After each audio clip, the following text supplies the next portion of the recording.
Chapter 1085 actually has Imu talking for extended periods of time, and I'm not used to this. Imu's actually saying things and revealing lore. So the chapter starts off exactly where the last one ended off, with Imu saying Lily to Cobra. Imu tells Cobra, I gotta tell you two things and ask you one question, while referring to themselves in the third person as Mu. Cobra actually recognizes the name Imu as one of the first 20 kings, only for Imu to silence him, saying he's not gonna give him any answers. Real quick for me, if you've enjoyed this video so far, make sure you press that like button, make sure that you're subscribed, because these things really help me as a small YouTuber. Imu then states that the people of the D are their enemies from the past, and that the new generation of D actually have no idea what it stands for, blaming Lily for the scholars that try to learn about the Void Century and the pirates that go on the hunt for the poneglyphs. Also blaming Lily for the fact that the poneglyphs were spread all over the world, suspecting that it was perhaps part of a plan and not just a mistake. As Imu was speaking, Cobra was thinking to himself, well, I guess I'm dead. Like, what do you think, bro? The five elders already pulled out the Glocks. On Imu's request, Cobra then reveals that the Nefertari are actually a part of the D. And as soon as Imu hears the letter D uttered by Cobra, this crazy black shadow arrow comes out of nowhere and just stabs him in the abdomen. Although it doesn't seem like it's coming straight from Imu, so who knows? For all we know, it could either be one of the five elders or like a hidden god knight somewhere. If not, then Imu just has the power to make things appear, I guess, just like he made lasers appear over Lulusia. And as soon as Cobra gets stabbed, Sabo just jumps out and shoots fire straight at Imu. Imu then turns into this huge creature with huge teeth and eats the fireball. As Imu then climbs down the throne, the five elders each transform into their own monstrosities.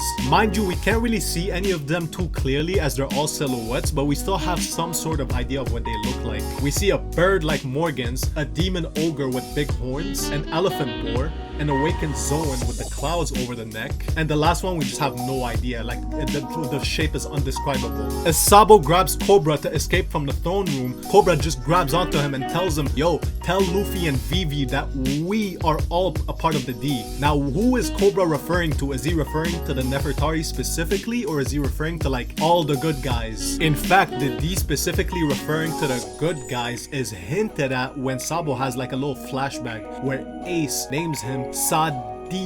So Cobra and Sabo both get stabbed, but for his last words, he decides to read out Lily's letter. We don't hear all of it as some parts get blocked out by the roaring of the five elders in creature form. The only parts we hear are protect the poneglyph and raise the flag to the dawn of the world, before Cobra jumps in the way and blocks an attack from Imu that was aimed at Sabo. And of course, Cobra is just dead like that, and Sabo is standing right over his body, shocked in horror. Bro, explain to me how Wapol is still relevant today. What relevant enough to know that Imu exists? In fact, Imu takes notice of him. Wapol's like, oh god, I messed up. So he decides to eat his way out and run away, with the five elders coldly announcing to the Reverie that King Wapol and King Cobra will simply not be joining us tonight, because one is dead and the other one is about to die. The rest of the chapter is really not that important, to be very honest with you. It's just Leo and Sai announcing that they're under the Straw Hats, while Wapol grabs a hold of Vivi, saves her from CP0, and runs away with her to Morgan's ship. And we're pretty much recapped on everything that transpired at the Reverie, except for Shanks talking to the Gorosei and that giant straw hat that was in the freezer, whatever that was. All I'm gonna say is that I'm not used to having this much dumped onto me, even though if you think about it, there was not much revealed this chapter. It was more like, oh, we get to see Imu actually talk, we get to see Imu do something, you know, that arrow attack, that creature form, and the five elders revealing their powers, which they turned into these weird monstrosities. And we may have potentially learned what the Will of D is, which is a letter, a label given to the good guys that are fighting against the gods, and not actually some family bloodline or anything of the sorts. This is exemplified by Sabo and the Nefertari both being from noble bloodlines, receiving the letter D. And there's no break next week, so we'll either get to see the revolutionaries' thoughts on this whole matter. I'm interested to seeing what Dragon has to say about this whole thing. If not, we'll probably end up going back to Luffy and the others in Egghead Island to catch up with them. Maybe the Egghead incident actually started and Kizaru and Saturn are actually there now. And with that, if you've enjoyed this video, make sure you press that like button, make sure that you're subscribed, because these things really help me as a small YouTuber. Besides that, the common question of the day is, what do you think that the Will of D is? Leave your thoughts in the comment section